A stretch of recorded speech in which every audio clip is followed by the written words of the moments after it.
Middlemarch. Book 2 Old and Young. Chapter 21. Higher for count eke full womanly and plain. No contrafeited terms had she. To seamen wise. Chaucer. It was in that way Dorothea came to be sobbing as soon as she was securely alone. But she was presently roused by a knock at the door, which made her hastily dry her eyes before saying, "Come in." Tantripp had brought a card, and said that there was a gentleman waiting in the lobby. The courier had told him that only Mrs. Casaubon was at home, but he said he was a relation of Mr. Casaubon's. Would she see him? Yes, said Dorothea, without pause, show him into the salon.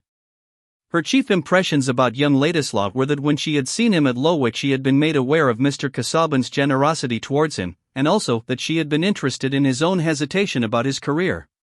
She was alive to anything that gave her an opportunity for active sympathy, and at this moment it seemed as if the visit had come to shake her out of her self-absorbed discontent, to remind her of her husband's goodness, and make her feel that she had now the right to be his helpmate in all kind deeds. She waited a minute or two, but when she passed into the next room there were just signs enough that she had been crying to make her open face look more youthful and appealing than usual. She met Ladislaw with that exquisite smile of goodwill which is unmixed with vanity, and held out her hand to him. He was the elder by several years, but at that moment he looked much the younger, for his transparent complexion flushed suddenly, and he spoke with a shyness extremely unlike the ready indifference of his manner with his male companion, while Dorothea became all the calmer with a wondering desire to put him at ease. "I was not aware that you and Mr. Casaubon were in Rome until this morning, when I saw you in the Vatican Museum," he said. "I knew you at once, but I mean that I concluded Mr. Casaubon's address would be found at the poste restante, and I was anxious to pay my respects to him and you as early as possible." "Pray sit down. He is not here now, but he will be glad to hear of you, I am sure," said Dorothea, seating herself unthinkingly between the fire and the light of the tall window, and pointing to a chair opposite, with the quietude of a benignant matron. The signs of girlish sorrow in her face were only the more striking. "Mr. Casaubon is much engaged, but you will leave your address, will you not, and he will write to you." "You are very good," said Ladislaw, beginning to lose his diffidence in the interest with which he was observing the signs of weeping which had altered her face. "My address is on my card. But if you will allow me I will call again tomorrow at an hour when Mr. Casaubon is likely to be at home. He goes to read in the library of the Vatican every day, and you can hardly see him except by an appointment. Especially now. We are about to leave Rome, and he is very busy. He is usually away almost from breakfast till dinner. But I am sure he will wish you to dine with us." Well, Ladislaw was struck mute for a few moments. He had never been fond of Mr. Casaubon, and if it had not been for the sense of obligation, would have laughed at him as a bat of erudition. But the idea of this dried-up pedant, this elaborator of small explanations about as important as the surplus stock of false antiquities kept in a vendor's back chamber, having first got this adorable young creature to marry him, and then passing his honeymoon away from her, groping after his mouldy futilities, was given to hyperbole, this sudden picture stirred him with a sort of comic disgust. He was divided between the impulse to laugh aloud and the equally unseasonable impulse to burst into scornful invective. For an instant he felt that the struggle was causing a queer contortion of his mobile features, but with a good effort he resolved it into nothing more offensive than a merry smile. Dorothea wondered, but the smile was irresistible, and shone back from her face too. While Ladislaw's smile was delightful, unless you were angry with him beforehand, it was a gush of inward light illuminating the transparent skin as well as the eyes, and playing about every curve and line as if some Ariel were touching them with a new charm, and banishing forever the traces of moodiness. The reflection of that smile could not but have a little merriment in it too, even under dark eyelashes still moist, as Dorothea said inquiringly, "Something amuses you?" "Yes," said Will, quick in finding resources.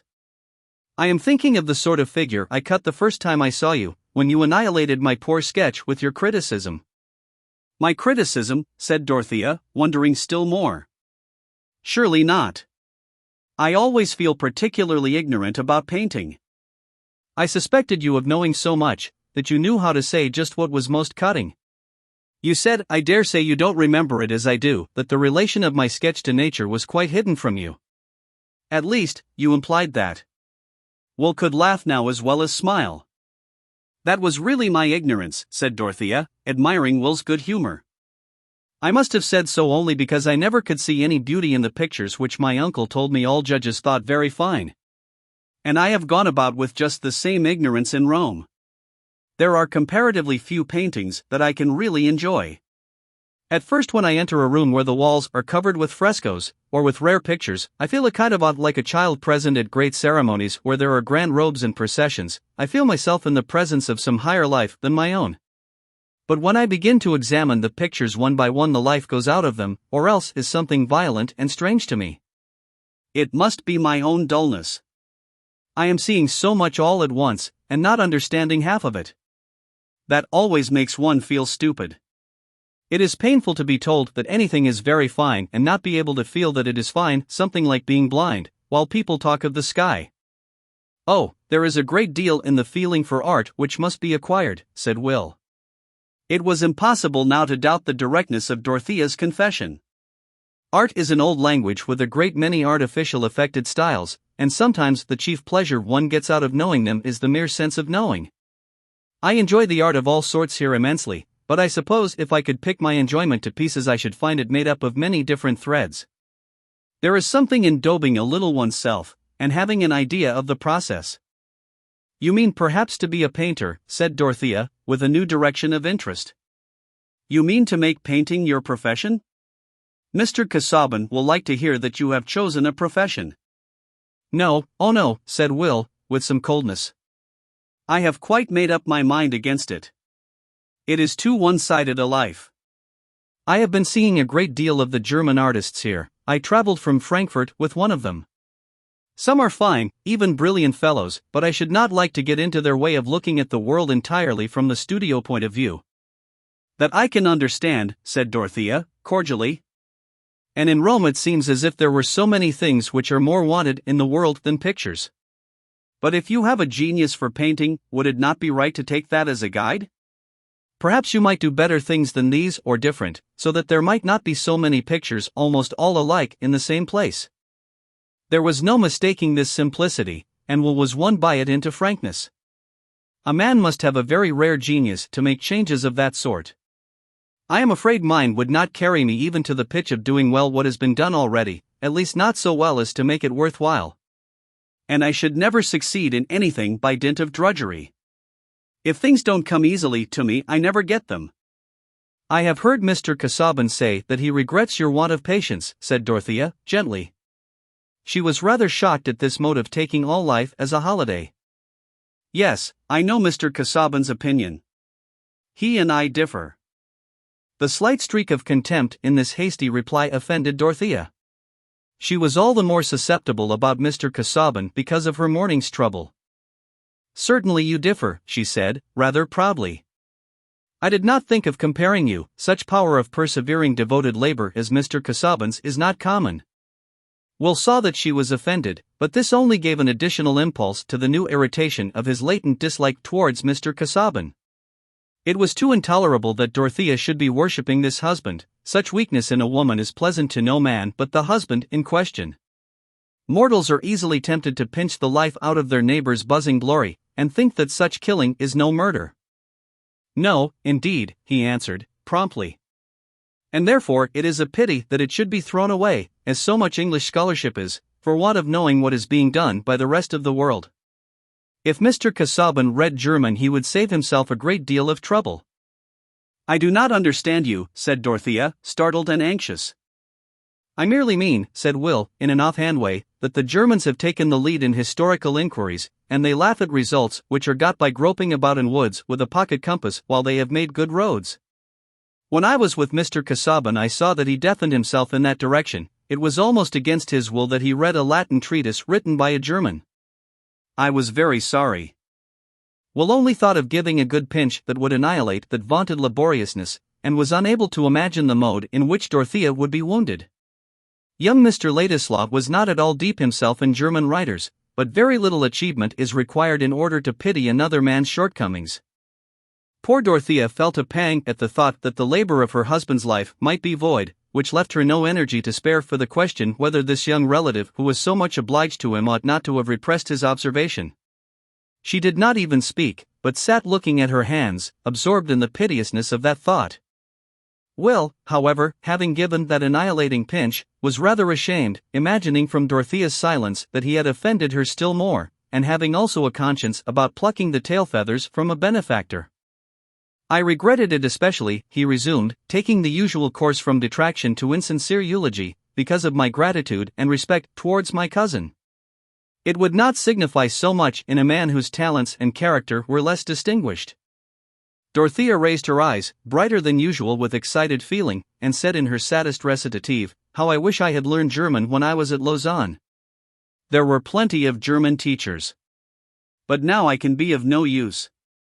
There was a new light, but still a mysterious light, for Will in Dorothea's last words. The question how she had come to accept Mr. Casaubon, which he had dismissed when he first saw her by saying that she must be disagreeable in spite of appearances, was not now to be answered on any such short and easy method. Whatever else she might be, she was not disagreeable. She was not coldly clever and indirectly satirical, but adorably simple and full of feeling. She was an angel beguiled. It would be a unique delight to wait and watch for the melodious fragments in which her heart and soul came forth so directly and ingenuously. The Aeolian harp again came into his mind. She must have made some original romance for herself in this marriage. And if Mr. Casaubon had been a dragon who had carried her off to his lair with his talons simply and without legal forms, it would have been an unavoidable feat of heroism to release her and fall at her feet.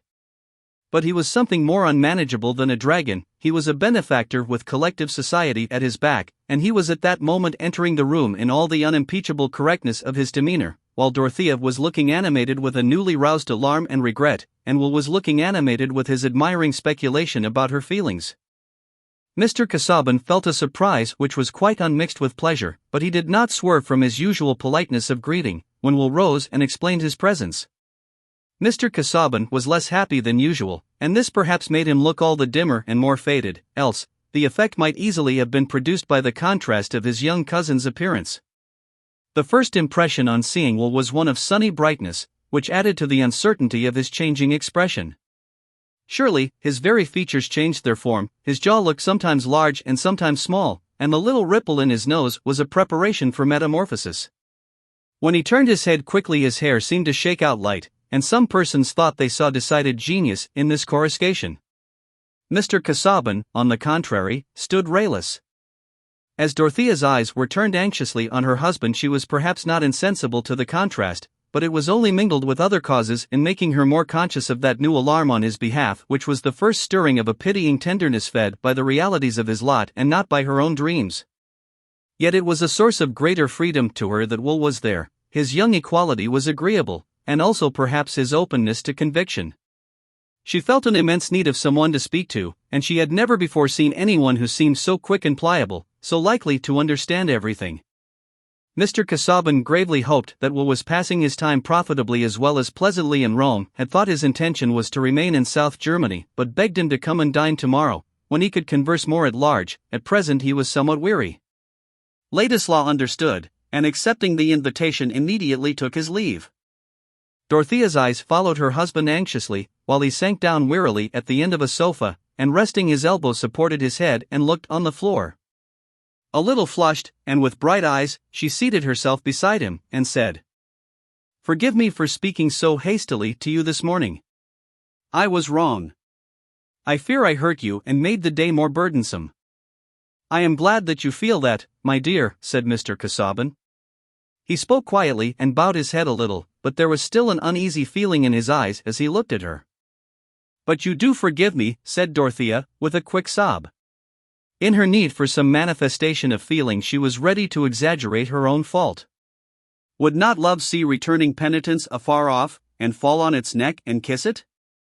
"My dear Dorothea, who with repentance is not satisfied, is not of heaven nor earth. You do not think me worthy to be banished by that severe sentence," said Mr. Casaubon, exerting himself to make a strong statement, and also to smile faintly.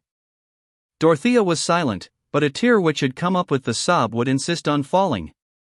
"You are excited, my dear. And I also am feeling some unpleasant consequences of too much mental disturbance," said Mr. Casaubon. In fact, he had it in his thought to tell her that she ought not to have received young Ladislaw in his absence, but he abstained, partly from the sense that it would be ungracious to bring a new complaint in the moment of her penitent acknowledgement, partly because he wanted to avoid further agitation of himself by speech, and partly because he was too proud to betray that jealousy of disposition which was not so exhausted on his scholarly compeers that there was none to spare another. Directions. There is a sort of jealousy which needs very little fire. It is hardly a passion, but a blight bred in the cloudy, damp despondency of uneasy egoism. I think it is time for us to dress, he added, looking at his watch. They both rose, and there was never any further allusion between them to what had passed on this day. But Dorothea remembered it to the last with the vividness with which we all remember epochs in our experience when some dear expectation dies, or some new motive is born. Today she had begun to see that she had been under a wild illusion in expecting a response to her feeling from Mr. Casaubon, and she had felt the waking of a presentiment that there might be a sad consciousness in his life which made as great a need on his side as on her own.